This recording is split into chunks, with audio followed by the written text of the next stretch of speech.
It is 9:01, and I'm going to call this meeting of the Planning Commission to order. The first item is to establish that we have a quorum present. We have 6 members, including a new member, it looks like, that's here. Can I introduce and welcome Candy Poole? Thank you. Hi, Candy. Welcome aboard. Thank you. We're missing 1 member. Don't know if he's going to be here or not, but we have 6, so we can move forward and conduct business. The consent agenda items, the consent agenda the commission may request for a consent agenda item to be moved to the regular agenda for presentation and public comment. Otherwise, the consent agenda will be considered in one vote. All items on the agenda have been recommended for approval with no opposition received to date. Since some items on the agenda may require a public hearing, the commission will accept public comment on any item on the consent agenda in one hearing. We're going to pull the Crosswinds subdivision off of the consent agenda. And we're also going to remove the December notes. So the only thing that's on the agenda is approval of the January 23rd Planning Commission meeting notes. I'm going to open it up for public comment. Anyone wish to speak on approving the notes, please come forward. All right, I'm going to close public comment and take a motion. Make a motion to approve. Second. Okay, we have a motion and a second to approve the January 23rd Planning Commission meeting notes on the consent agenda. All in favor say aye. Aye. Aye. Opposed? 6-0. Okay. FP 2301 Crosswind Subdivision, SMD4. A request for approval of a final plat of Crosswind Subdivision, Section 1, Abstract A, 1854, S0326, Survey G. Shumblitz, 1.5 acres, Block 1, Mary Lou Addition, west part of Lot 2 being 29.060 acres. Okay.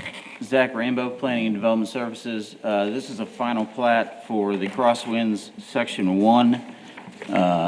They are final platting 54 new lots here. They've met all the requirements of the subdivision ordinance, and the zoning ordinance. Staff is recommending approval. This preliminary plat was approved at your previous meeting. As you can see, it has a larger section that includes the portions to the north. Again, this was approved at your previous meeting. Staff is recommending approval. Again, they meet all the conditions. Be happy to answer any questions. Okay, anyone have questions for the staff? I'm going to open it up for public comment. Anyone wish to speak on this case, please come forward. State your name and single member district or address. Russell Gully with SKG, just would be happy to answer any questions and would ask for your approval as presented. Okay, thank you, Russell. Thank you. Anyone else wish to speak on this? All right, I'm going to close public comment. I didn't have any questions. The staff had indicated that there may be some public comment on this, so I'll take a motion from anyone that wants to make it. I'll make a motion to approve as presented. Second. Okay, we have a motion and a second to approve as presented by the staff. All in favor say aye. Aye. Aye. Opposed? 7-0.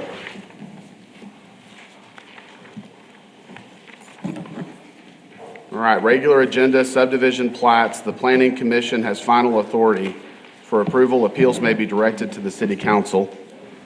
Rezonings and comprehensive plan amendments. The City Council has final authority for approval of rezonings and amendments to the comprehensive plan. Item A, Z2301 Riviera Lane, Single Member District 1, a request for rezoning from the single-family residential RS1 zoning district to zero lot line twin home and townhome residence RS3 zoning for lots 17 through 40, Block 108, Section 45, Bentwood Country Club Estates, located on Riviera Court, south of Clubhouse Lane. Okay.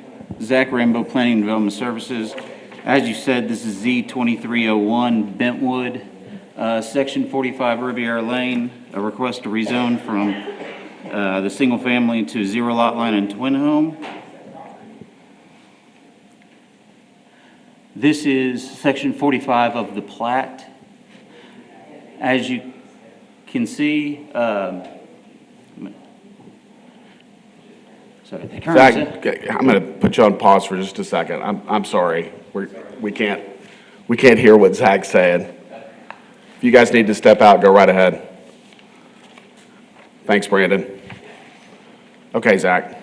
Okay, it's Single Member District 1, Tommy Hebert, the Bentwood Club neighborhood. Again, Riviera Lane, Section 45, we have highlighted there. And as you can see, it backs up to the Bentwood Golf Club and is surrounded basically by the Bentwood neighborhood and golf club to the north as well. It encompasses a total of 9.6 acres. It is currently single family, as you can see there. It was originally approved in 2020 for the RS1 zoning. 88 notifications were sent out. We received 3 over the weekend, so there are 5 in opposition and none in support. The concerns mentioned by 2 of the 3 were concerns about property values and an expectation of development of it being RS1 and the larger lot neighborhood of the Bentwood area when they purchased the neighborhood were some of the concerns they mentioned. Here's the existing plat. These are the lots that we're wishing to rezone.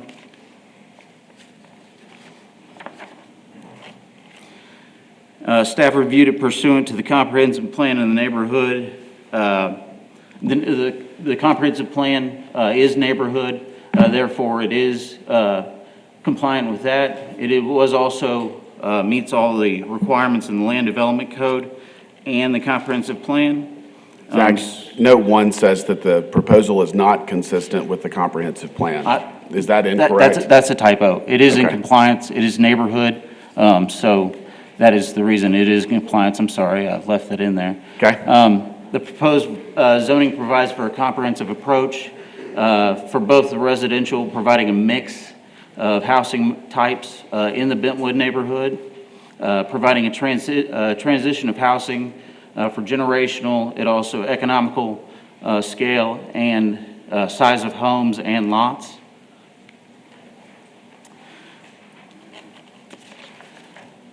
The comprehensive plan identified the community need for mixed-use type of development, including mixed use of type of housing choices within the San Angelo neighborhoods. The area is currently vacant. However, the infrastructure, including the roads, water and sewer, have been fully installed, and most of the surrounding neighborhood is developed with larger neighborhood homes associated with the Bentwood area neighborhood. Again, the request is to rezone to RS3, which allows lots up to 25 by, I believe, 100. So significantly smaller than what is allowed now. RS1 is 50 by 100. So it does allow for smaller lots, which would be the townhome lots. So it allows them to be closer proximity. One note, let me get to it. So any reconfiguration, it's assumed the property owner or developer will re-subdivide to accommodate those smaller lots. Any reconfiguration and replatting will require consideration and approval by this board. So you will have a chance to, again, review those plans at a future date for any re-subdivision type of new housing developments, et cetera. Again, it's all going to be still single family. However, it allows for twin homes, zero lot lines, and townhomes, as opposed to just residential. Staff does recommend approval. I'd be happy to answer any questions. Okay. Thank you, Zach. Does anyone have questions for the staff? Yeah, I do. I got a few. So let's talk about in the presentation, the report, under number 3, where you say compatibility with surrounding area, and I guess our measurement of that. And you use the term transitional zone. What are we transitioning from? Different types of housing uses, so a larger type housing. So I disagree. Maybe I'm completely wrong, but I disagree with that thought process. To me, a transitional zone would be like heavily trafficked, maybe major thoroughfare to interior of a neighborhood. Is that not correct? There's different types of transitional zoning. So like an instance you're referencing there, that would be typically, you'd see a lot of commercial transitioning down to a more intense, denser residential to larger scale.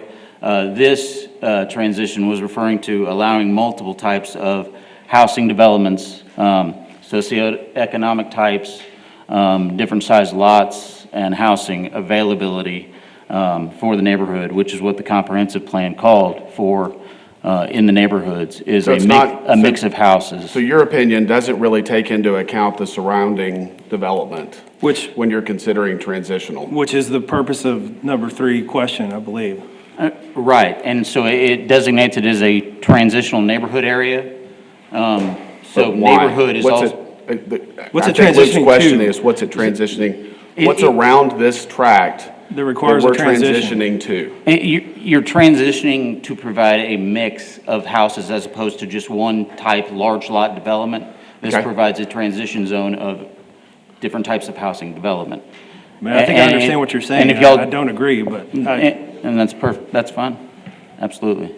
Okay. Does anyone else have questions for the staff? Okay, so, oh, just one second. We haven't opened up public comment yet, I'm sorry. We're asking the staff questions before we get to public comment. So Joe's asking are you asking what's on the southern end?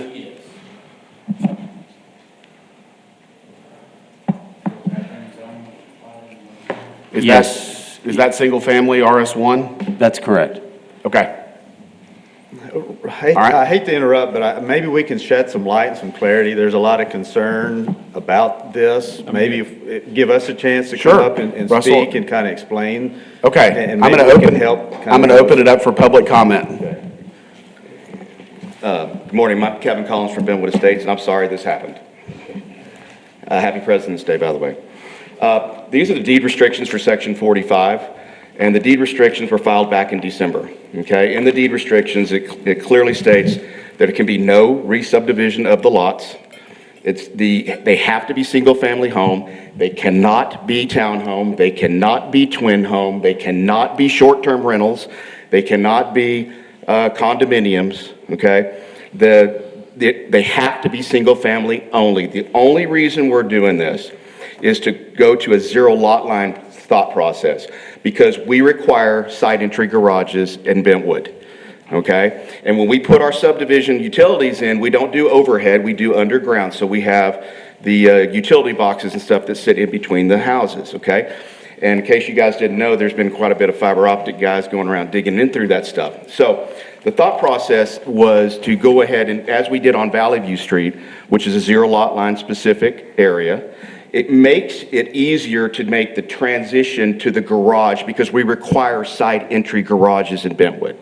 Okay, so if you have the opportunity with a 60-foot lot, but maybe 5 or 6 feet of that has been taken up by a utility box, it makes it really difficult. So what we did is we went back and said, okay, well, we're going to put it on the zero line as opposed to the single-family line. Single-family line is 5 foot and 5 foot on each side. This is on the line and 10 feet between the houses, which gives us the ability to be able to turn in.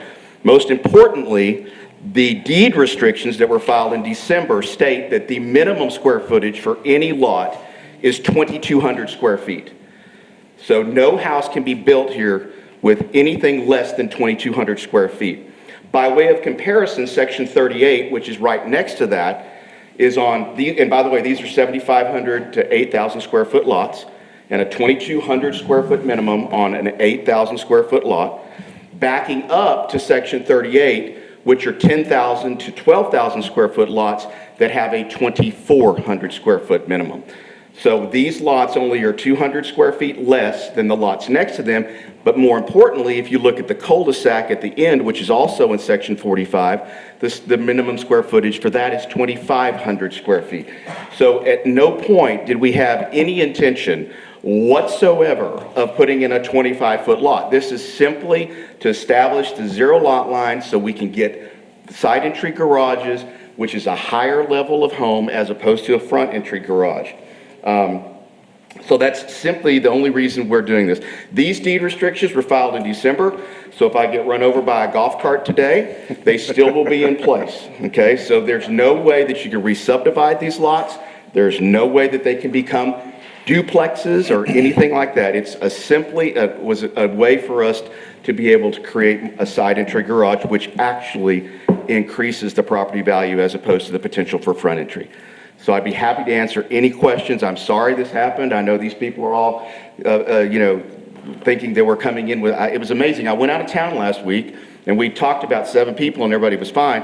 I got home and now I'm setting up 25-foot short-term rentals in Bentwood. That is absolutely not going to happen, wouldn't happen, and more importantly, even if I said it's deed restricted, so it can't happen. So, any Okay. other questions, I'd be happy to answer. I do have some questions. Okay? You said that these are 7,000 to 8,000 square foot lots? So 60 by 120. Okay. Why can't you get a 2,200 square foot house with the side garages on the lots the way they're laid out? It's easier. Actually, to be honest with you, we did it because it gives us the ability for a single-story house in this zero lot line. You can actually put a larger footprint if it's on a zero lot line as opposed to 5 foot and 5 foot. So it actually gives us an opportunity to build a bigger house without having to go into a second story. So it's simply a thought process. We did it on Valley View. Every lot on Valley View is the same way. And I understand Valley View, but Valley View is really in a completely different area in my mind. The Valley View is a collector street of sorts through that neighborhood. There's a lot of traffic that goes up and down Valley View. There's not, I don't think, or plans for this road to have a lot of traffic on it. We actually did this in Club Park as well. So zero lot lines are in Club Park and Bentwood as well. Okay, and Club Park being Down by the clubhouse. west of the clubhouse? So wait, let's take Club Park. Can we pull up a map and look at where you're talking about? I'm assuming. Isn't that a tract of land that's kind of confined within itself? It doesn't have homes that back up to that stretch, does it? Yeah, it does. Well, I mean, there's homes across the street. There's homes down about Overhill Drive.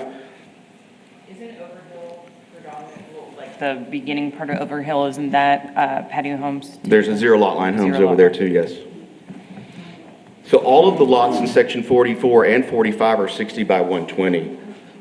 So, I mean, these have already been approved, so it gives us a larger building envelope to go to the zero side. Okay, so is it the side setback that is the problem Yes, with the lots? yes. And It's not the front or the back, it's just the sides. And it's 5 feet on either side of the side lot under RS1, and it's 0 on RS3, correct? Yeah, it's 0 on one side, but 10 feet on the other. So you got the same 10 feet, it's just put to the other side. You see what I'm saying? Okay, So you put the house on the zero line, and then there's 10 feet between the houses. Whereas for the way it's driveway set side, for so there's RS1, it 10 could be feet on the just 5. driveway side and 0 on the other side, Correct, yes, sir. okay? So it basically gives you the same 10 feet, but it's actually better because you can put in a side yard. There's all kinds of things you can do, whereas the 5 and 5 is more limiting. So this actually gives us a better potential for a larger building envelope. So what are the differences in the front and rear setbacks of RS1 versus RS3? It depends on the housing type. It can go down as few as 10. No, I'm talking zoning type. If you have RS1 zoning. RS1 the front- zoning is 25 in the front. 25, Yes, sir. and rear is what? 20? 20, 20, yes, sir. and sides are 5? 5. And what's RS3?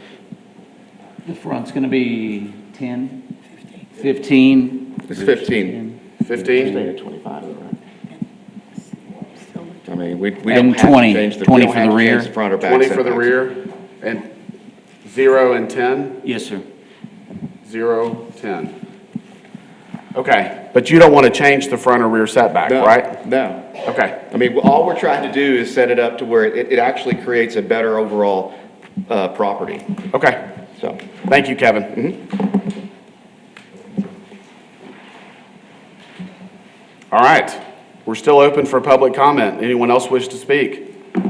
Yeah, Bill Holland, I have a residence that's adjacent to the property, and I think Kevin answered a lot of the questions that probably a lot of us have had, but I had one question that refers to the transition zone, and I'm curious to hear what the thought is, because I understand, I believe that the Bentwood Development owns acreage already, maybe not an option, but they already own acreage for additional street or two in future development beyond the Riviera, beyond this section that we're discussing. And so I am curious if there is a plan in place, because the word transition is kind of gets to my mind. So any information that might be available on that? Okay, so I'll try and answer that. City council passed these different type of neighborhoods and type of zones they wish for. So really, it encourages a type of development. So it'd be development-related projects that are brought forward. The city wouldn't move forward with any zonings at this time in these areas to change any type of neighborhood zoning. It'd be development-specific, and it'd give you the opportunity to see these, if it's a different type of development as opposed to standard RS1. Bill, did that satisfy your request? Not completely, but maybe that's all that's known. I don't know right now. Kevin might have additional information on that.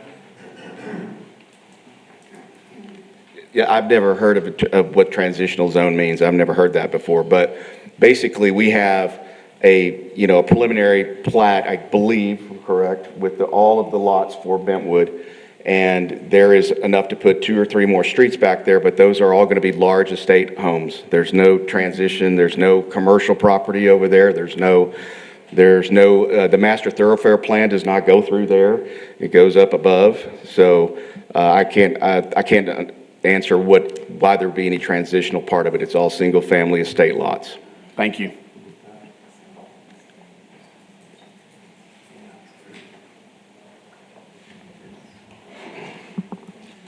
Hi, I'm Julia Antley, SMD1 property owner on Enclave. My husband and I currently own a home on the edge of Bentwood on an 8,000 square foot lot. We bought land further into the neighborhood with the idea of upgrading to a larger lot in a less congested portion of the neighborhood. As a note, I did email my opposition for 5309 Enclave on the 16th.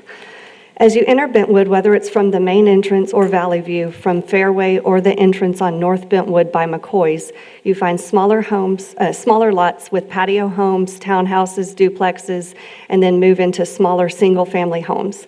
As you progress through the neighborhood, the lot sizes increase with the home sizes, most of which are custom built.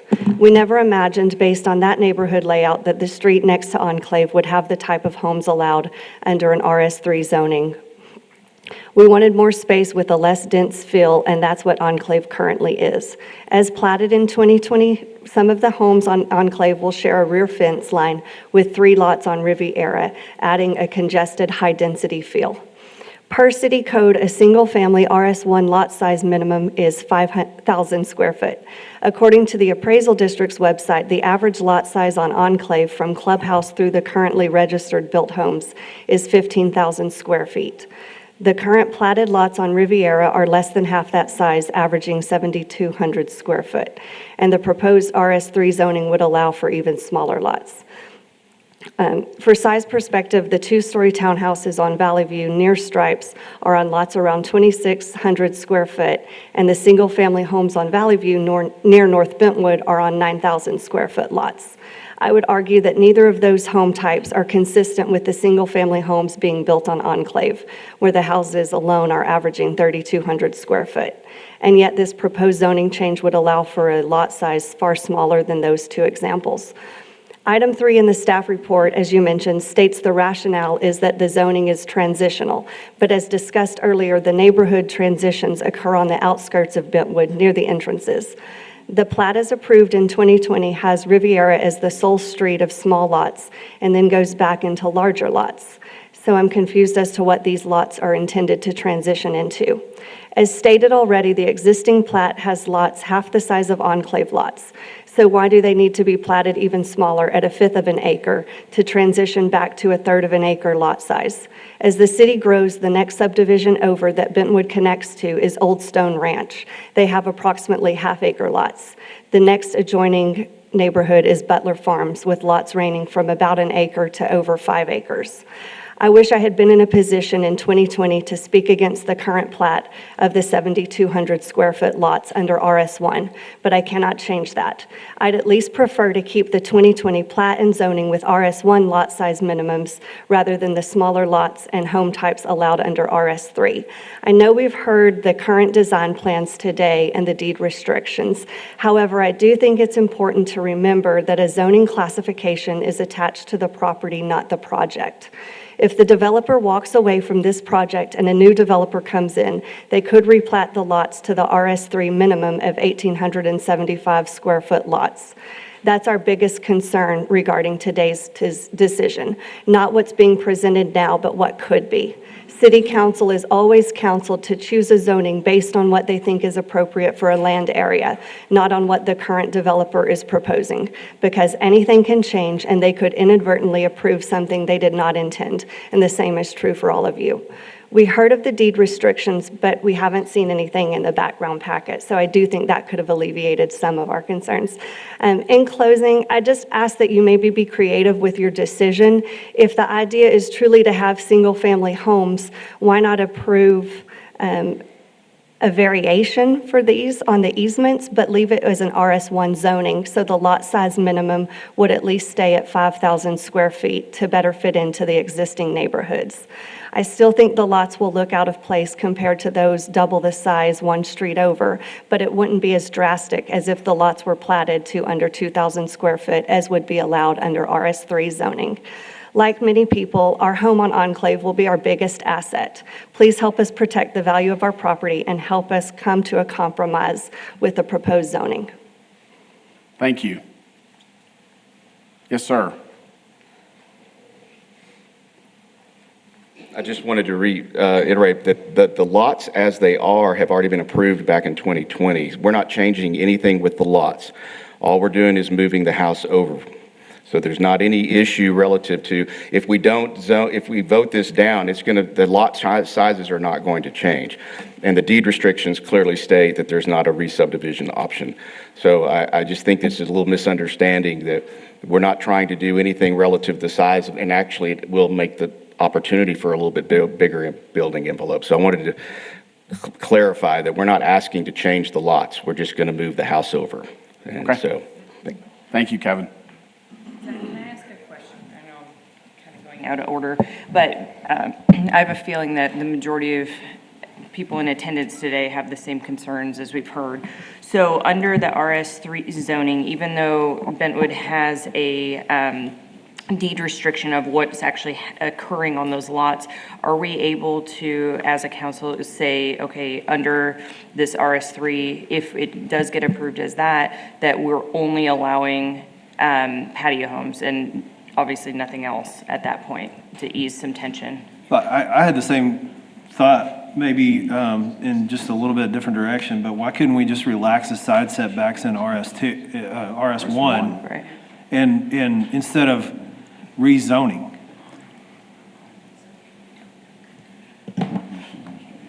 It sounds Okay. like that's the only issue is the side setback. So the best for that would be a planned development, which allows for those specialized things. A straight condition would just, or a straight rezoning would just be that, a straight rezoning. If they came back in with a replat, which he said they can't do because of the deed restrictions, well, at that point, that's when we could imply conditions or impose conditions, but at a straight rezoning, no. On a PD, that's what those are intended for specialized rezoning. Oh. Okay. So how far would that set the developer back if we suggested a PD? About a month. Oh. All right, we're gonna take more public comment.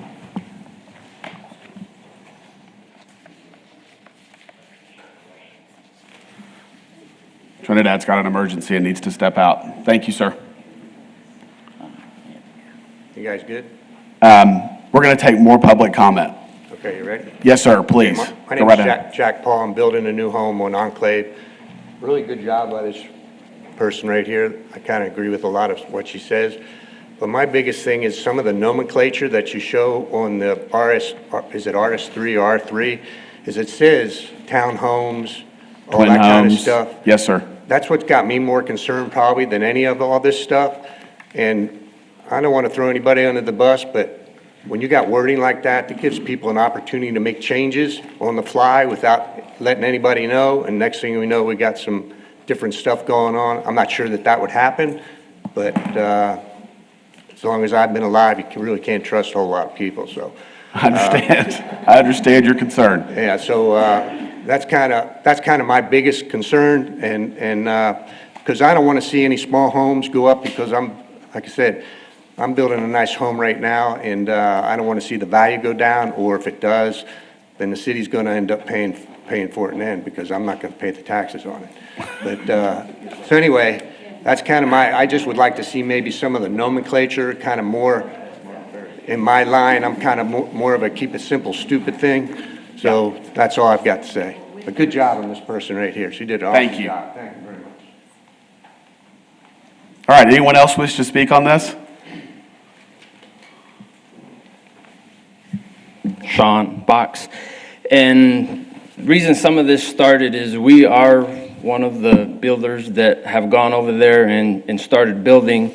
And the way it kind of came about is initially talked to Kevin about a lot on Enclave, purchased it, and then through that conversation, he had told us about these lots being patio home lots. So, you know, we got interested and we have bought some of these lots to build patio homes. And what happened was after we purchased the lot, we took the plans to the city to get permitted. And I mean, it was a patio home lot, and this is where kind of this came up, that they weren't zoned for patio homes. So kind of threw us in a rink. So we ended up staying in section 44 with building the single family, the normal houses, but there is some issues with these being 60-foot lots, not being able to do a zero lot line that we've already encountered on the couple that we're building, because you can't change the lot sizes and you can't change the utilities. I mean, they're pretty much where they're at.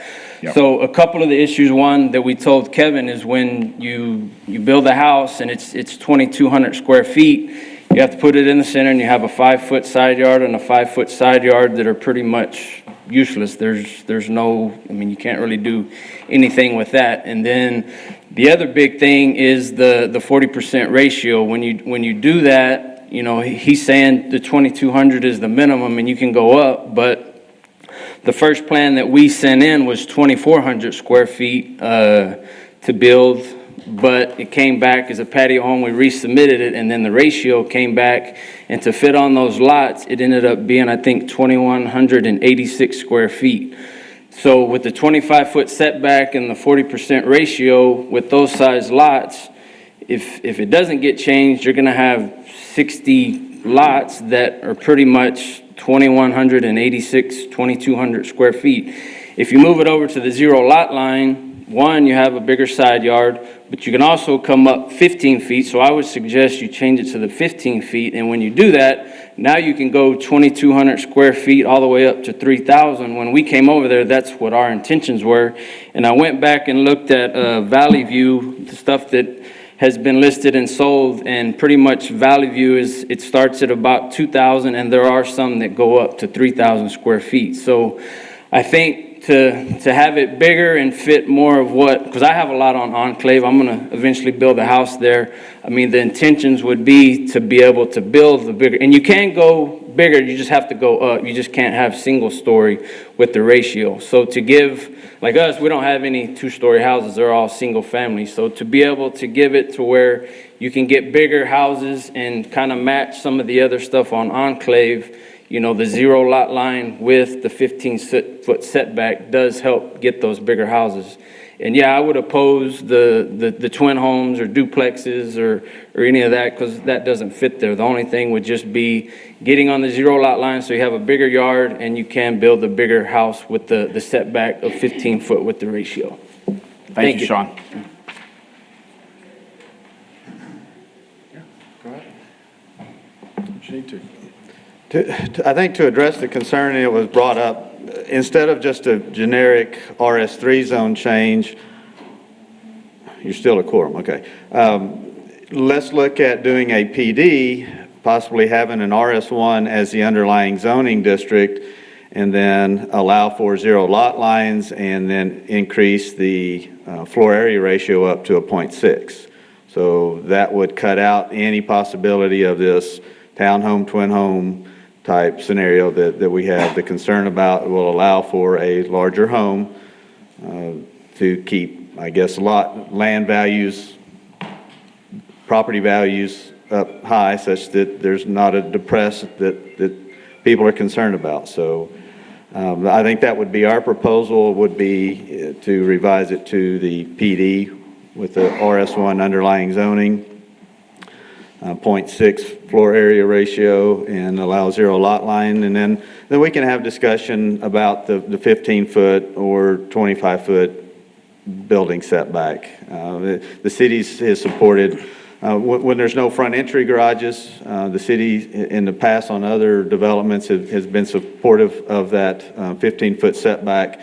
The 25-foot building setback is really their focus to make sure if there is a front entry garage per se, that you don't have the tail end of vehicles hanging out into the right-of-way. So maybe that's something we can come to an agreement on. Thank you, Russell. We're gonna keep taking public comment. Anyone else want to speak? Going once?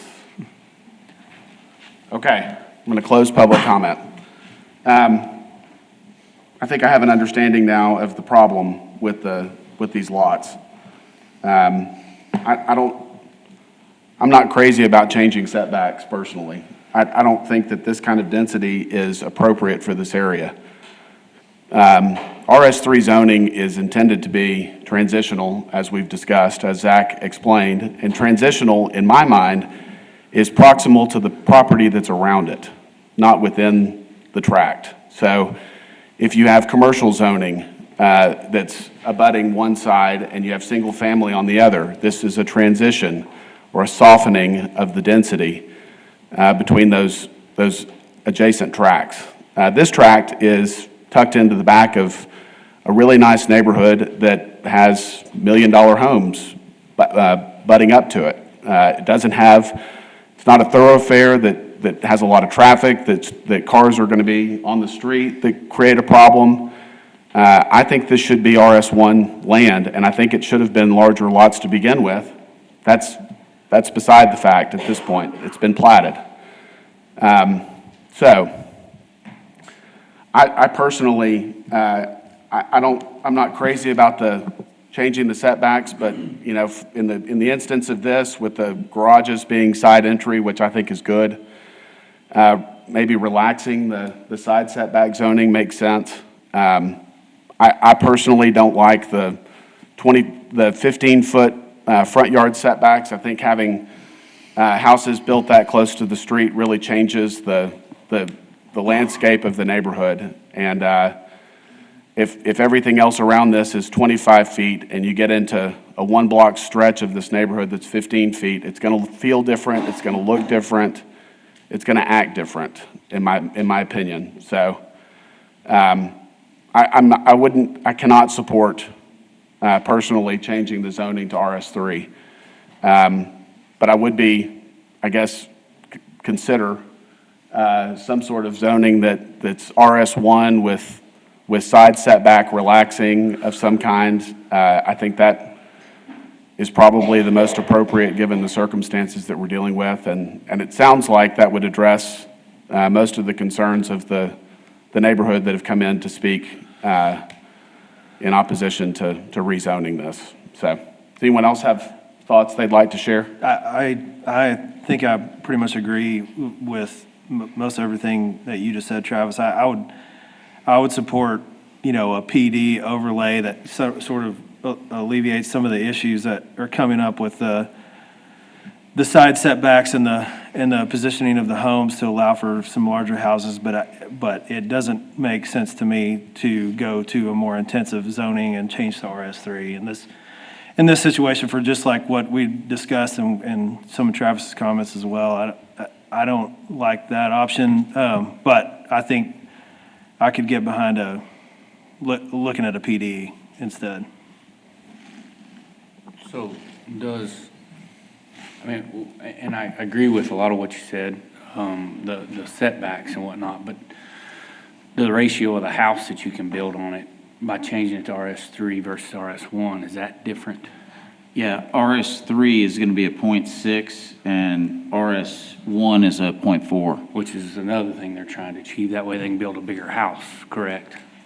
Yes. Okay. I agree with the setbacks in the bigger house because there's bigger houses out there. Yes. But I'm also hesitant like you are on change to RS3 because the only thing protecting that is their deed restrictions, and we don't have any control over that. We have no control over that. That's right. That's out of our hands. So that makes me nervous, Yeah. But I understand what you're trying to achieve, but. All right. Anyone else have thoughts they'd like to share? Sam, Candy? So, I'm not sure what to do here, but to take a motion. If someone wants to make a motion on this. How do you motion to go forward with a PD? I think Is there- we have to, I think we'd have to specify deny that? what's proposed to change it to RS3, right? Yeah, I don't think you could, approve a PD since that wasn't. Right, presented. We don't have So, it. We don't know what it looks like. right. So how exactly do we go about doing that if we're But stating the I PD think is you'd best have to advised? deny- If we deny it, they can come back next month with a Well, PD. that's what I was. Even with the PD, will that change your? Let's make sure that, Right. I don't want to stop this for a year. I want to stop it for a month, if that's what it takes.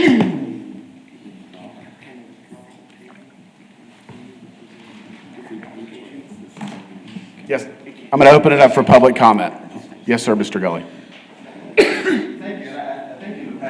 Previous planning commissions, when people have come forward with a zone change request and there was opposition, in the past, there has been this, someone comes in asking for a CG, and then that gets changed to maybe a CO or a lesser zoning classification. I think you've done that in the past, so we believe on our end, if we could to keep moving, we have a pretty clear proposal to you.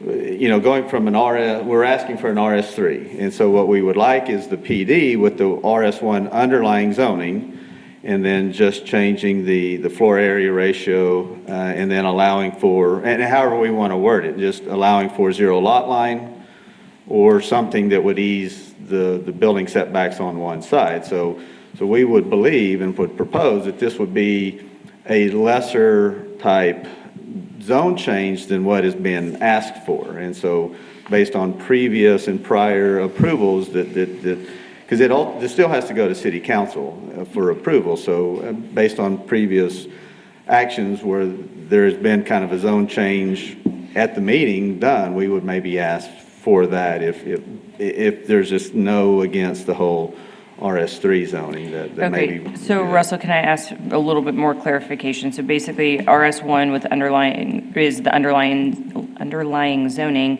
allowing y'all to have a 0 lot line, a 0.6 floor ratio, and what else needed to be in there to basically allow you guys to do that, but keep out, again, the twin townhome condo? I believe that was it. The other discussion was of building the front setback. Yes. But we're fine with where it is, right? I'll have to defer to Sean for that one. But the main thing is the floor area ratio and the side, the 0 lot line. Yes. Okay. Yes. Okay.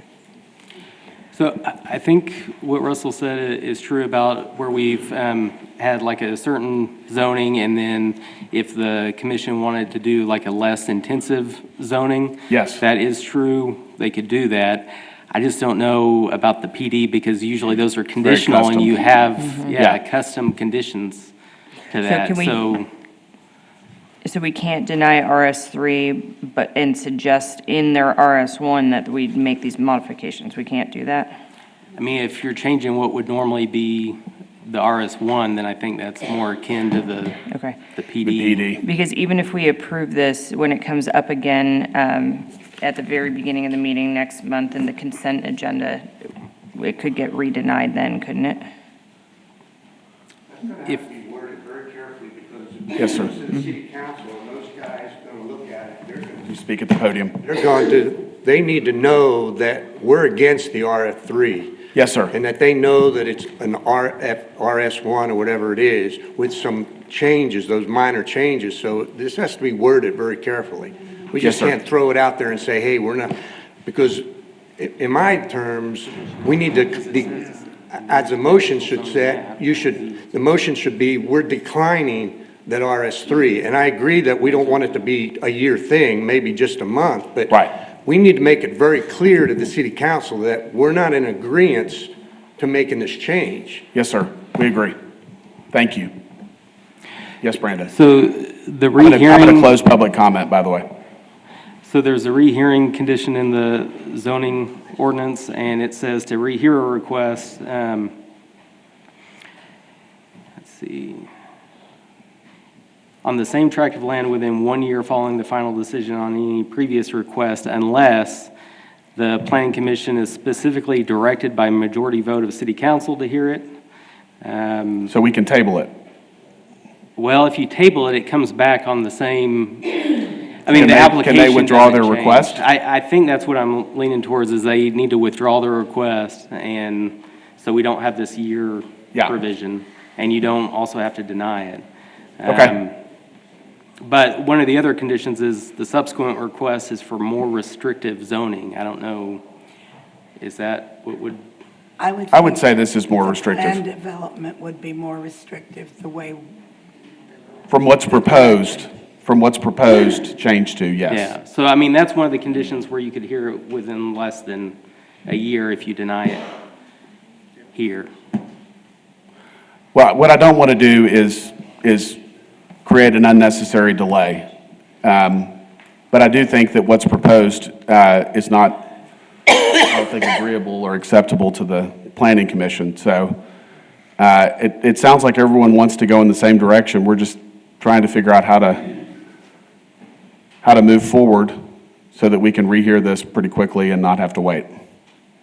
So is your recommendation to withdraw it? Yeah, I mean, that's the applicant's, I mean, they would have to request that, but Mr. Collins, would you be willing to withdraw it for revisions?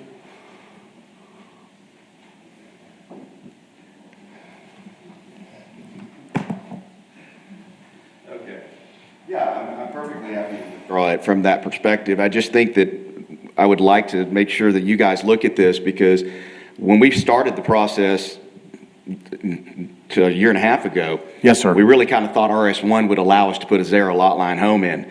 Right. And so you might want to look at taking the 0 lot line out of the twin home thing, because I think that's what freaked everybody out. Yes, sir. So realistic, I mean. yeah, Actually, fine. Kevin, I don't think it's the 0 lot line that freaked everybody out. It's the 25-foot lots. Yeah, I mean. And that was I- sent out in the notices. And I didn't even know if I that saw was that even- in the notice, I'd freak out. Yeah, it was certainly not our intention, and so, No, yeah, we're happy to do that. We we would not want to go a long time, so if we could just get to. Yes, sir. That part, yeah, we'd be fine. Thanks, Kevin. Thank you, Kevin. Okay, so the applicant has withdrawn the application. Yeah. Just to be clear for the minutes. Yes, sir. For next time, could you take a motion to accept the withdrawal? Yes, would someone like to make a motion? All right, we have a motion and a second to accept the applicant's withdrawal of this case for this meeting. All in favor, say aye. Aye. Opposed? That's 6-0. Okay. Thank you all, and thanks for those that came in. I know it's a little bit difficult and cumbersome, but your attendance is definitely appreciated. Okay, next item is Z2302, 402 North Bryant, SMD3, a request for approval of a rezoning from the light manufacturing zoning district to the general commercial zoning district, being .951 acres located at 402 North Bryant at the northeast intersection of West 4th Street and North Bryant. Thank you, Mr. Chairman. Sherry Bailey, Senior Planner. As you indicated, this is a request for a rezoning from light manufacturing to general commercial. It's on just slightly less than an acre. I'm sure you're all familiar with the property. It is where the old medical office building is. That building will be demolished, and the applicant is proposing to construct 2 double drive-through retail sales and service buildings, and we'll get to the proposed conceptual design of that in just a moment. This is in District 3, Harry Thomas's district, and it is in the downtown neighborhood. This is their concept. One of the double drive-through areas is for a quick lube type of use, and the other one is for coffee and small hand food products.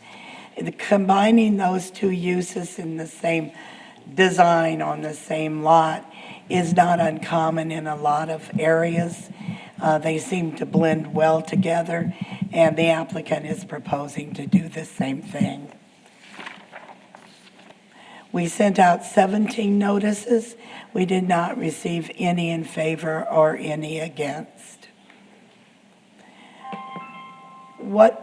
Staff is supporting this, and the reason is that we moved from the downtown, the CBD area, which is 1 block away, into that 1 block of general commercial on Bryant, and then immediately into the light manufacturing. North Bryant, as you're well aware, is a state highway. It carries a lot of traffic.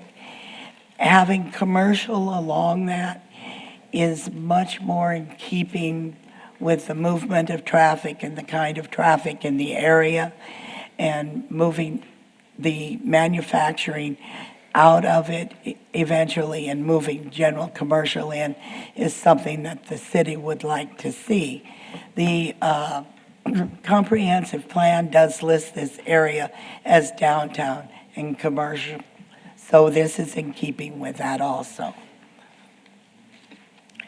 And when we looked at it, we saw that it was compatible with the comprehensive plan. ML is not consistent with the bulk of the uses that are in there, but the general commercial is. The surrounding uses, as I indicated, are more retail, sales, and service type of uses. They're not light manufacturing uses. We don't anticipate that there'll be any other changes or impacts on the property. So with that, staff is recommending approval of the rezoning from light manufacturing to general commercial on the property listed as 402 North Bryant. Are there any questions from the planning? Could you go back to the site plan, please? Sherry? Surely.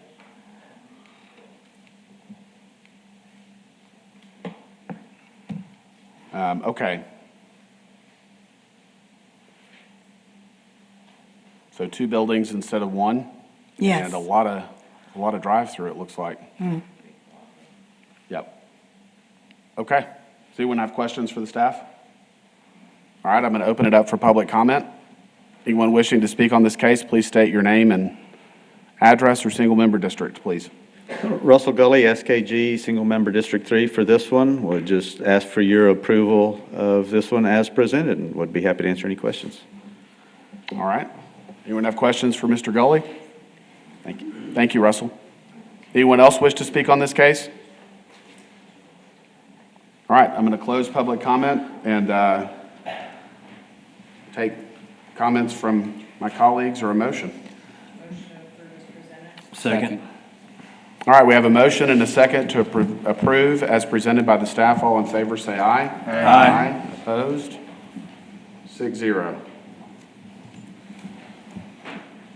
Right-of-way abandonment, 100 to 300 East 4th Street, SMD 4. Request to abandon approximately 20 feet by 507 feet unimproved alleys in blocks 39 and 40, Miles Edition, between 4th and 5th Street, and North Oaks, North Magdalen, and Pecan Streets.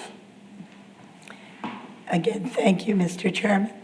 As you indicated, the request is for abandonment of 2 alleys in blocks 39 and 40. To give you an idea of what is there, actually in block 39, there is no alley that was ever constructed. In block 40, there was a dirt alley area that existed for a while. In block 40, there's also a large drainage area that traverses across from 5th to 4th and carries a lot of drainage for that area. There's nothing that's presently built on those properties except for a billboard sign. The property owners, the majority of the property owners are Mr. Pfluger, who's made the request, and the state of Texas, which has the one set of tracks that are still being used periodically. And so those are the 2 property owners involved. We did notify the surrounding property owners as is required by the ordinance. And we got back no one against it. There were a couple of people that had questions. And then there was one group that was very concerned about the fact that on lot 40, there is an existing well that monitors past usage of a DDT that was done in the area 30 years ago, and that well is still there and monitoring it. But that well is also just on the edge of that drainage area, so we don't believe that that well will be impacted. All of the utilities are in the streets. There are no utilities that are in the alley. In looking at the rationale for the abandonment of the alleys, alleys are not constructed and are not used for anything. There are no existing utilities in the alley. Again, there was no response from those that we sent out public notice to. Closing the entire alley would in fact allow the property owner, the majority property owner, to combine his lots and to open his availability for maybe using that property that's presently not being used and hasn't really ever been used. Staff is proposing approval of the proposed abandonment and vacation of all the public alleys within blocks 39 and 40 of Miles Addition, subject to 3 conditions of approval. Number 1, that the procedure that is required under city ordinance is followed for the abandonment and vacation of the property, including the verification of recorded deeds, abandonment of the city's claim to the entirety of the abandoned alley shall be provided and recorded, and the offer of the property to the adjoining property owners, and their either agreement to purchase that property or to not purchase the property, let the city know. With that, are there any questions from the board? Could you go back to the aerial view of these tracks, please? Perfect. Okay, you mentioned Mr. Pfluger and the state. Are there any other property owners that are impacted by this alley abandonment? The only one is the small one down at the bottom where the billboard is, that tiny piece of property where the billboard is owned, but that's they not are not abutting- adjacent to the Yeah, alley. they're not abutting the alley. Yeah. Okay. Thank you. Anyone else have questions for the staff? All right, I'm going to open it up for public comment. Russell Gully, SKG. The billboard is a co-sister company of Mr. Pfluger, so they're pretty much one and the same. On condition one, there, and Ms. Bailey brought it up, there's an existing drainage way that traverses across Block 40. Yes, sir. And this really isn't necessarily the venue for the discussion, but we'd like to go to staff, most likely operations, and city engineer and have a conversation with them about the likelihood of some sort of, that to us that appears to be a significant drainage way that needs to be under the city's purview of ownership. And so what we'd like to do is have that conversation with engineering and operations, make sure that's something they want to do, and then potentially use that land area kind of towards the calculation of the exchange of land. And so on one, if we could just, and maybe the verbiage is loose enough, but as part of this, you know, we know that there'll be some fee to be charged for the land, but we would like then also for if An offset. An offset, if you will. Thank you for if that does come about. And then item 3, if we could ask for 36 months, that's the same time frame as a plat approval. The intent is to move forward with this at all haste. Mr. Pfluger is wanting to move forward and get this done, but we know how life and things that happen, sometimes they drag out. So if we could just do 36 months on the second part, just so it would kind of line up with the plat approval. So once we meet with staff, figure out the disposition of that drainage way, we'll come forward most likely with a plat on these properties. Okay. And we'll be happy to answer any questions. Do we have questions for Mr. Gully? Thank you. Thank you. Anyone else wish to speak on this case, please come forward.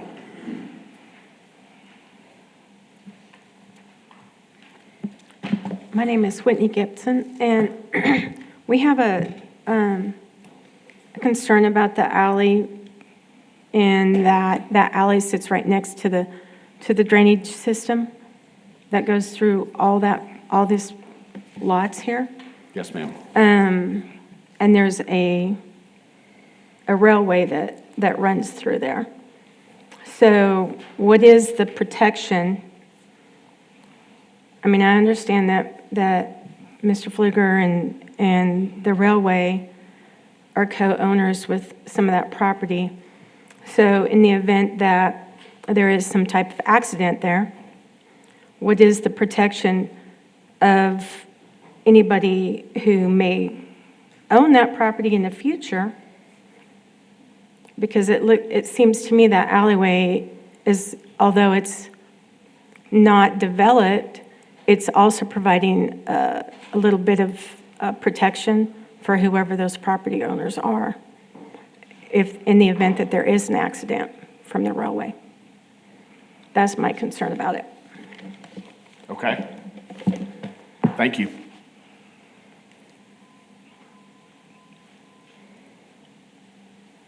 Anyone else wish to speak on this?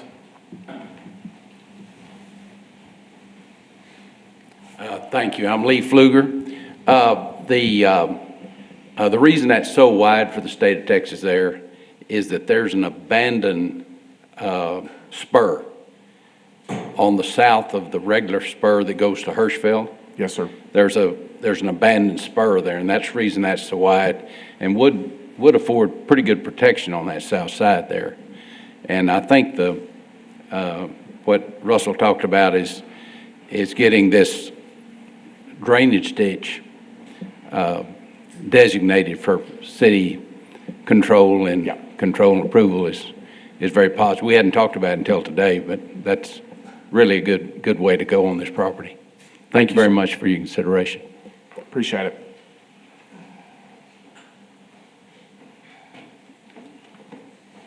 Mike Pelzel, 5 Star Electric. We owned on Block 44, 10 and 9. Okay. If you're talking about the south spur that's abandoned, that's underneath the street right next to my building. That would be on 4th Street. Okay. So does that mean their property line would end at my building? Or are we keeping 4th Street there along, that says the... We're not changing streets. Okay. We're not abandoning any streets. It's just the alleyway. If The you look at- concern of it was him saying the south, and it was underneath that, so. Okay. There's a south-south spur.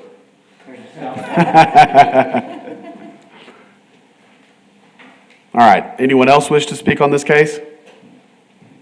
All right, I'm going to close. I have one question. Yes, ma'am. Since there's a well there, I didn't realize that was there. There's a well there that is, people are, like, who's monitoring that well? I don't know. The EPA monitors that The well. EPA is monitoring Yes. it? Yes. It is a monitoring well, yes, Prior contamination or? yes. And I just want to point out that I am one of the people who who sent a couple emails to Miss Bailey, and I made a phone call to the office and left a message, and none of those 3 were answered or addressed, so. Okay. Thank you for letting us know. I've been sick. Yes, ma'am. Thank you. Okay. Anyone else wish to speak on this case? I'm going to close public comment and take comments from my colleagues or a motion. Move to approve with the one change to modify condition 3 to allow for 36 months. You had concerns about condition 1 as well, Mr. Gully? Yeah, and maybe staff feels that the verbiage is loose enough that it would allow for that. Do you mind going back to the conditions, please? Defer to Brandon for that one. Well, so Russell, if we reach an agreement for like you're talking about a drainage or some portion that the city would keep? Well, there's some additional land that Mr. Pfluger would dedicate to the city, that is currently owned by Mr. Pfluger, that he would contribute. Yeah. I mean, if we reached an agreement on that, then of course, any portion of that that would be abandoned wouldn't be included in the assessment. So, I mean, I don't think condition 1 needs to change now. I mean, I'm not guaranteeing that the city will accept it though, if that's what you're. Right, no, we wanted it loose enough that if there was a conversation, there's some additional land outside of the alley that we're asking to be abandoned that Mr. Pfluger would apply towards that. There would be some sort of land swap potentially, if you will, that Mr. Pfluger owns. It would be credit, if you will, towards the right-of-way that he's asking to be abandoned. If it's outside the right-of-way, I mean, I think city council would have to accept the dedication. And so, I mean, I'm not sure about Reading. Ms. Bailey, did you have an image or something that kind of showed? It's got an aerial. The aerial there? Yeah, go back one more. The aerial. Right there. Now, can you kind of hide, there's a pointer work By the towards? pointer thingy? Yes, right there. I mean, so Brandon, does condition 1, I mean, does that restrict the ability to negotiate any further? I mean, that No, I could don't be think so. negotiated after the fact, right? Yeah. I mean, it seems like this deal with the dedication would be something kind of outside this. I just don't feel comfortable saying we could like give them a credit for this because it's just a totally separate deal in my mind, but. Okay. So we have a motion to accept with a change on condition 3 to 36 months instead of 24. Second. And a second. All in favor, say aye. Aye. Opposed? 6-0. Conditional uses. The Planning Commission has final authority for approval of conditional uses. Appeals may be directed to the City Council. Item A, CU 2301, 1601 Kansas Avenue, SMD 1, a request for approval of a conditional use to allow a short-term rental in the single-family residential zoning district located at 1601 Kansas Avenue. Good morning, Ray Lineberry, planner.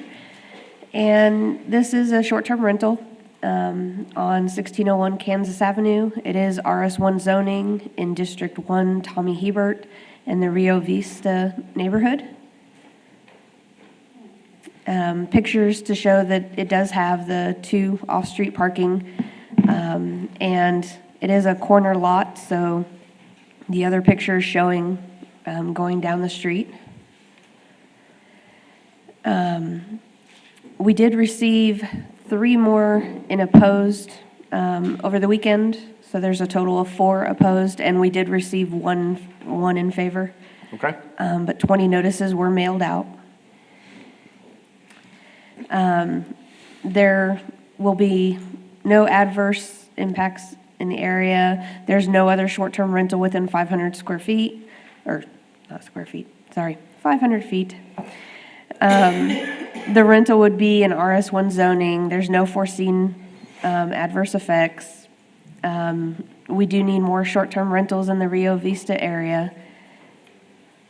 And staff is recommending approval with the 3 conditions: that they maintain the parking, they obtain a certificate of occupancy, and they do annual fire inspections.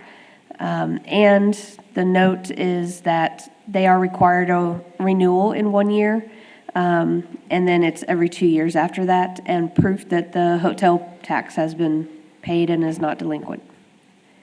All right. Thank you. Anyone have questions for the staff? I'm going to open it up for public comment. Hi, I'm Martha Lewis. I live at 1610 Kansas Avenue. So I live only 2 houses down from that house. Yes, ma'am. Okay, so ASU is going to be the one that's going to be taken in this part of this area, correct? Now, that's what we heard, that ASU is the one that's funding all the funding in that corner, and that it's going to be something that's going to be related to ASU, and that's what we're more concerned about. We have the school buses that come around in that area. We have children that are running down on that street. Once y'all opened up the back part of that Kansas area back there to Idaho, or is it Iowa or something? And so once y'all opened up that back part there, we've had a lot of crazy people driving back there. There's one young man that drives a really fast car. First he was called, the cops was called on him for motorcycle, and he was under 15. And then shortly after that, he was called for driving a go-kart. And this all happened within 5 years. And now he's running in a car. So if ASU is going to be doing something over there in that corner, and where are they getting the funding from? Because they didn't have anything in that house. As far as staff knows, this is a single owner that actually owns the house a couple houses down from this one, and is just looking to have a short-term. The area that you're describing is not owned by Angelo Estate. No, not by Angel, not by You said ASU? Right, that they're the ones that are going to be doing the rental there. No, the applicant is a single, Okay, a married but couple. it's a 3-bedroom house, 2 baths, and 1 kitchen. So how can it be like an apartment? Just because they put the extra driveway doesn't mean that it's going to be 2 apartments. No. No, it's not an apartment. It's like a hotel. It's an Airbnb. A family can come and stay. There's not going to be a couple of nights. Oh, okay. There's So not that's going to be what any they're doing. change. Okay. There's not going to be any change to the property from So the, why did from they the need street. two driveways then? One on the side and then one on the front? I'm not No, sure. they just need two parking spots. Two cars have to be able to fit in their driveway. Yeah, two cars fit on the sideway. And once you go up into the garage, then you have four cars.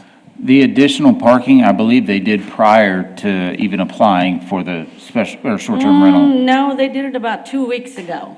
So if they applied for this, it was longer before that. And what the people said, the guy that put the driveway, he said their explanation was that the people would always hit the lower part of their car when going up the driveway. Yes, ma'am. Well, they're still driving up the driveway, still using the Okay. same vehicles going up the driveway. I can't speak to why they poured the driveway, but I think that's probably a good thing to keep the cars off the street.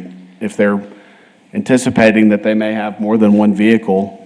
Oh, but it's not just kids. It's also people that where are they from? A lot of the residents are good fellow, Yes, ma'am. okay? And they drive like a bat out of hell just because they come from another state. Right. And they come here to San Angelo, and we're not that fast. Right. And where does it take to go 80 miles an hour to go from 3 miles from this side of San Angelo to 3 miles on that side of San Angelo? Right. There's no reason for that, I agree. okay? Yes, So what they're doing is they want to do a bed and breakfast? No, ma'am. No, what they've applied to do is to rent their house on a short-term basis.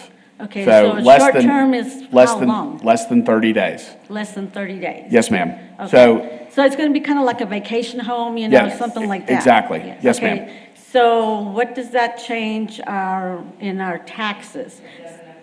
It won't impact us at all? The change is that they have to pay hotel occupancy tax when, But doesn't that make that like a commercial? No. Or a business? No. And Okay. the people that would be staying in a short-term rental are typically vetted by the owner. The owner goes through a whole process, making sure that the home's up to code on fire safety, et cetera.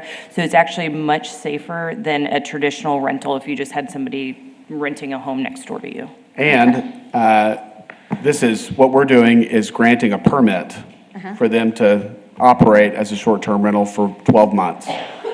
And Well, one of the golly, you should have conditions. gone over there when they had all those ducks and geese and chickens and I don't know what else they had in their So backyard. one of the conditions of this permit is that they come back in 12 months if they want to continue to operate as a short-term rental. And if there have been police called out to the house or code That compliance house issues, specifically. then, to that home, then that is discussed and considered in the process of renewing Okay. that application. Okay, So, well, and the that intent area- is, if you have problems with this house after it's granted a short-term rental, if the tenants that go over are having kegger parties and the police are showing up frequently, then it's gonna get shut down. We're not gonna renew the permit in 12 months. Okay, so we gotta wait 12 months before y'all decide to shut it down? Yes, ma'am. If Legally, we yes. approve it, yes. Okay. And that area used to be a retirement community, Yes, ma'am. so I've been there 23 years, going on 24 years. So I've Actually, watched it. I'm familiar with this area. We've had a discussion about property that's adjacent to this site in very recent months, in the development of that area. So I'm very Well- familiar with this area, and it's a nice neighborhood. The only problems that we have there is the fact that that street is divided in half, Kansas is. One side has electricity when the lights and everything goes out. The other side doesn't have any. Yes, ma'am. And it's only because these people are hooked up to the hospital. That's the only reason why they've got electricity and we don't, you know. But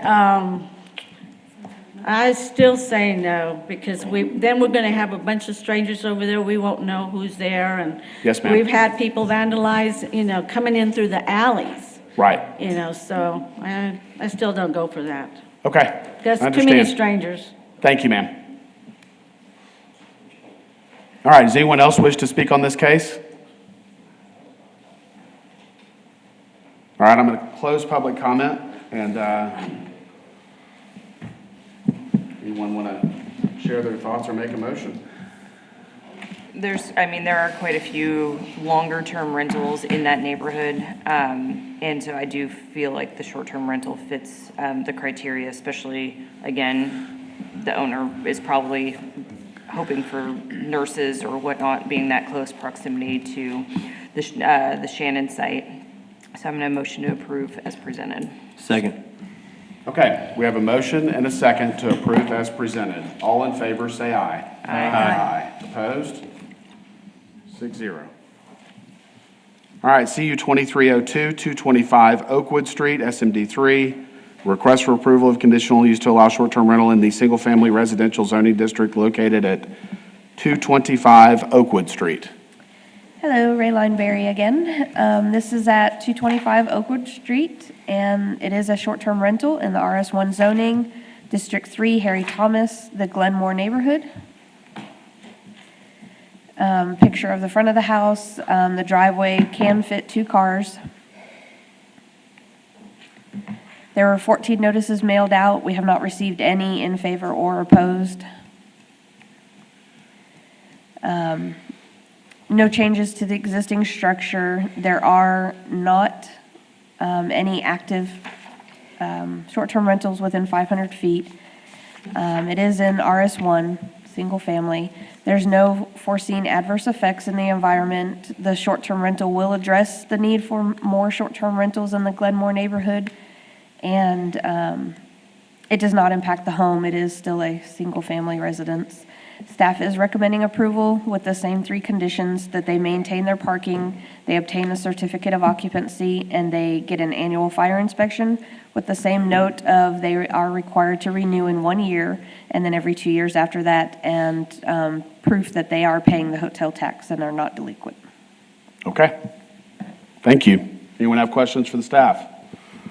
All right, open it up for public comment. Anyone wish to speak on this case? All right, I'm going to close public comment and take a motion, or? I'll make a motion to approve as presented. Second.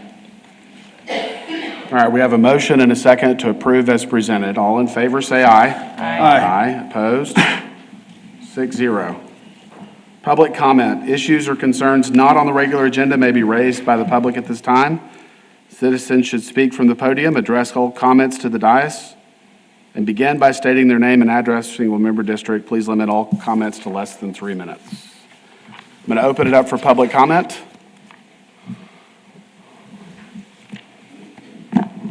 Morning, folks. Tony Jones. I work in single member District 6, and I'm a county resident. So a bit of historical perspective here. In the early 2000s, Mr. Gully, his firm, several other engineering firms in the city of San Angelo developed, over the period of about 1.5 years, developed a stormwater manual for the city of San Angelo. Freese and Nichols had been hired to come up with this manual, and the one that they delivered at the time would have cost the city of San Angelo, upon implementation, about $10 million a year. Okay? Boilerplate design brought here. Ms. Grindstaff at the time, Mr. Clinton at the time were all in favor of this stormwater manual. Staff at the time was recommending we adopt that stormwater manual at the cost then of about $10 million a year. So after 1.5 years of work of taking out of the stormwater manual what was not applicable to San Angelo, Texas, we brought that number down to about $2 million for the first several years. Is that right, Russell, give or take? So we went from implementing a manual that would have cost the taxpayers $10 million a year. We got it pulled down to the things that were applicable to San Angelo, Texas, to about $2 million a year. Now, I'm sure it's gone up since then. So a bit of history for you there. Okay, so we spent 1 year, the private sector, Freese and Nichols, of course, they were paid, staff, they were paid. The rest of us spent about 1 year helping develop this manual for the city of San Angelo, and it was ultimately adopted by the council. During those negotiations, it was imperative at that time, it was very clear that from a development standpoint that all of these stormwater requirements were going to cost a lot of money over the life of this entire endeavor. And so one of the things was ownership of these ponds that we eventually were going to have to be required to put in these subdivisions, okay? These ponds will collect water so the sediment can settle out before it runs into the stormwater system of San Angelo, Texas. A decision was made at that time not to use the Red Arroyo. We didn't have very forward thinkers at the time in terms of planning. The city decided, nope, can't do that, can't buck TCEQ, can't buck the federal government. Well, Fort Worth got it done. I mean, staff's all the time comparing us to other cities. There are many cities that have taken drainage easements or drainage structures like the Red Arroyo and incorporated that into their stormwater, but the city decided, no, we can't do that. They didn't have the nerve to approach they just didn't have the nerve to go that route. So they decided we're going to take all these little businesses, Chick-fil-A, all of these new businesses, and we're going to require them to contain underneath their parking lots all of this stormwater. It'll never go into the public reservoir, okay? So all of that stormwater is trapped. Developers and new subdivisions are going to be required to put in these ponds. So I've put in the first couple in the last couple of years. The understanding all along was, since day one, that the city would take ownership of these ponds. That recognition was from the council, staff, everybody involved, that the city was going to take ownership of these ponds. Okay? Fast forward a couple of years ago, I decided to put in my first pond. I requested a meeting to have an understanding about, A, is this pond design okay for me over here on this section of land? In that very same meeting, the very same day, fourth floor was there, legal was there, engineering was there, Shane was there, operations, okay? And I stepped out of my role as a developer with one pond into this other role that is a businessman and developer in San Angelo. Also caring about my industry, I said, okay, we all agree still at this point that you're going to take ownership of these ponds we develop. The consensus was yes, we will take ownership of them. They will become part of the streets, gutters, sewers that y'all put in at the city's design, and then we'll take ownership with the rest of it. So fast forward a couple of, so I got my agreement renewed a couple of years ago. I put in 2 ponds. They now belong to the city, but staff has decided that we don't want them. We can't maintain them. We can't afford to maintain them. So what that is going to force the development community to do, and oh, by the way, if we put these ponds in, we're going to own them in perpetuity. The maintenance, the cleaning, the liability in perpetuity. Well, I can't do that. I can't burden my grandchildren with ownership of this pond that the city should maintain that required me to put it in. So there's problems afoot, okay, with this stormwater issue and the ownership of these ponds.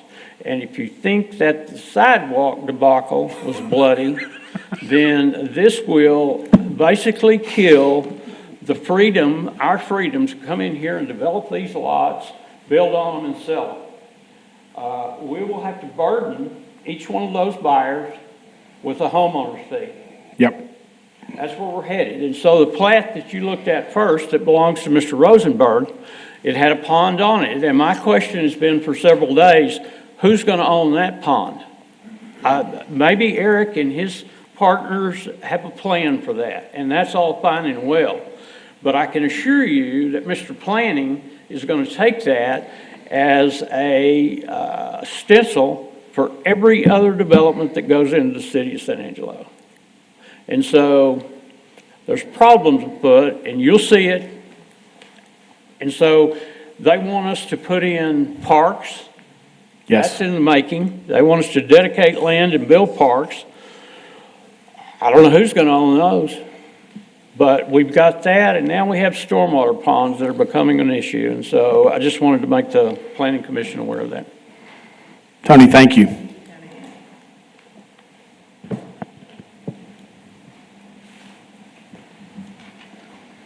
Good morning. I'm Chad Decker, builder.